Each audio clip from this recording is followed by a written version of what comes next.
میرے حضور صلی اللہ علیہ وآلہ وسلم کی تو کوئی بہن نہیں تھی، لیکن جب آپ سیدہ حلیمہ سعدیہ کے پاس گئے تو وہاں حضور صلی اللہ علیہ وآلہ وسلم کی ایک رضائی بہن کا ذکر بھی آتا ہے جو آپ کو لوریاں دیتی تھی۔ اس کا نام سیدہ شیمہ تھا۔ شام کے وقت جب خواتین کھانا پکانے میں مصروف ہو جاتی تو بہنیں اپنے بھائی اٹھا کر باہر لے جاتی، اور ہر بہن کا خیال یہ ہوتا کہ میرے بھائی سے زمانے میں زیادہ خوبصورت کوئی نہیں۔ کہتے ہیں خوبصورتی دیکھنے والے کی آنکھ میں ہوتی ہے، تو جس کے بھائی کا رنگ حسین ہوتا تو وہ کہتی رنگ نہیں تو کچھ بھی نہیں، اور جس بہن کے بھائی کے نقوش اور خد و خال خوبصورت ہوتے وہ کہتی رنگ کیا ہے، اصل خوبصورتی تو نقوش اور خد و خال کی ہے۔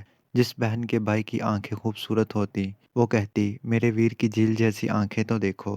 اب بنو سعد کے محلے میں بچیاں اپنے بھائی اٹھاتی، ایک کہتی میرے بھائی جیسا کوئی نہیں اور دوسری کہتی میرے بھائی جیسا کوئی نہیں۔ اتنے میں سیدہ شیمہ اپنا بھائی سیدنا محمد صلی اللہ علیہ وآلہ وسلم اٹھا کے لے آتی اور دور سے کہتی میرا بھائی بھی آ گیا، تو سب کے سر جھک جاتے اور کہتی نہیں نہیں، تمہارے بھائی کا مقابلہ کوئی نہیں کر سکتا، ہم تو آپس کی بات کر رہے ہیں، آپ سے مقابلے کی بات تو نہیں کر رہے۔ اور پھر جب کسی بہن کے بھائی کو سب متفقہ طور پر کہتی کہ تیرا بھائی خوبصورت ہے تو اس کا فخر بھی دیدنی ہوگا اور اس کا ذوق آسمان کو چھونے لگتا۔ ابن ہشام سیرت کی سب سے پہلی کتاب ہے، اسی میں یہ واقعہ لکھا ہے کہ سیدہ شیمہ حضور صلی اللہ علیہ وآلہ وسلم کو اپنی گود میں لے کے سمیٹتی اور پھر جھومتی اور پھر وہ لوری دیتی، اور لوری کے الفاظ بھی لکھ دیے ہیں جن کا ترجمہ ہے اے ہمارے رب، میرے بھائی محمد کو سلامت رکھنا، آج سے پالنے میں بچوں کا سردار ہے، کل وہ لمبے ہوئے جوانوں کا بھی سردار ہوگا۔ اور پھر جھوم جاتی۔ ہوتے ہوتے وہ زمانہ بھی آیا کہ حضور صلی اللہ علیہ وآلہ وسلم مکے چلے گئے اور سیدہ شیمہ بھی جوان ہوئی، جن کی شادی بھی کسی قبیلے میں ہو گئی۔ حضور صلی اللہ علیہ وآلہ وسلم نے اعلان نبوت کیا، 13 سال کا وقت بھی گزر گیا اور آپ صلی اللہ علیہ وآلہ وسلم مدینہ شریف چلے گئے۔ جب غزوات کا سلسلہ شروع ہوا تو جس قبیلے میں سیدہ شیمہ کی شادی ہوئی تھی، اس قبیلے کے ساتھ مسلمانوں کا ٹکراؤ آ گیا۔ اللہ رب العزت نے مسلمانوں کو فتح عطا کر دی تو اس قبیلے کے چند لوگ صحابہ کرام کے ہاتھوں گرفتار ہو کر قید کر دیے گئے، تو یہ لوگ اپنے قیدیوں کو چھڑانے کے لیے فدیہ جمع کرنے لگے اور قبیلے کے سردار ایک ایک گھر سے رقم جمع کر رہے تھے۔ چلتے چلتے یہ سیدہ شیمہ کے گھر پہنچ گئے جو کہ اپنی عمر کا ایک خاص حصہ گزار چکی تھی۔ اس سے کہنے لگے کہ اتنا حصہ آپ کا بھی آتا ہے۔ سیدہ شیمہ نے کہا کس لیے؟ سردار اور ساتھ والے لوگوں نے کہا جو لڑائی ہوئی ہے اس میں ہمارے آدمی گرفتار ہو چکے ہیں۔ باتیں کرتے کرتے کسی کے لبوں پر محمد صلی اللہ علیہ وآلہ وسلم کا نام بھی آ گیا تو سیدہ شیمہ سن کر کہنے لگی اچھا تو انہوں نے تمہارے لوگ پکڑے ہیں؟ کہا ہاں۔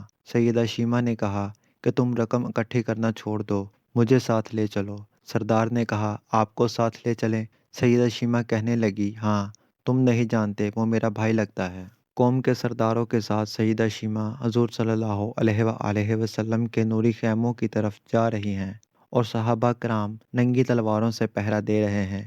یہ مکی دور تو تھا نہیں، مدنی دور تھا، اور سیدہ شیمہ قوم کے سرداروں کے آگے جب بڑھنے لگیں تو صحابہ نے تلواریں سنتی اور پکارا او دیہاتی عورت رک جا، دیکھتی نہیں آگے کوچا رسول صلی اللہ علیہ وآلہ وسلم ہے، آگے بغیر اذن کے جبریل بھی نہیں جا سکتا، تم کون ہو؟ تو سیدہ شیمہ نے جواب میں جو الفاظ کہے ان کا اردو ترجمہ یہ ہے میری راہیں چھوڑ دو، تم جانتے نہیں میں تمہارے نبی صلی اللہ علیہ وآلہ وسلم کی بہن لگتی ہوں۔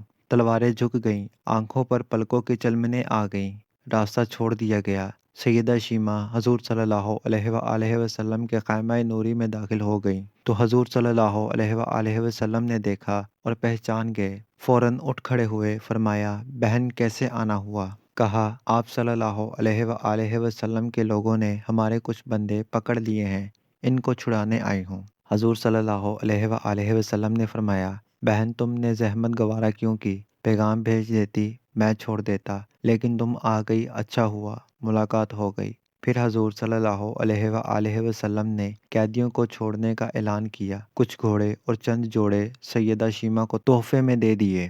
لیکن بھائیوں کے دروازے پر جب بہنیں آتی ہیں تو بھائی خالی ہاتھ تو بہنوں کو نہیں موڑا کرتے۔ حضور صلی اللہ علیہ وآلہ وسلم نے بہت کچھ عطا کیا اور رخصت کرنے خیمے سے باہر تشریف لے آئے تو صحابہ کی جماعت منتظر تھی۔ فرمایا، اے صحابہ، آپ جانتے ہیں کہ جب بھی میں قیدی چھوڑا کرتا ہوں تو میری یہ عادت ہے کہ آپ سے مشاورت کرتا ہوں، لیکن آج ایسا موقع آیا ہے کہ میں نے آپ سے مشاورت نہیں کی اور قیدی بھی چھوڑ دیے۔ آپ جو چاہے کریں۔ صحابہ نے عرض کیا کہ حضور صلی اللہ علیہ وآلہ وسلم مشاورت کیوں نہیں کی؟ ارشاد تو فرمائیے۔ فرمایا، میرے دروازے پر میری بہن آئی تھی،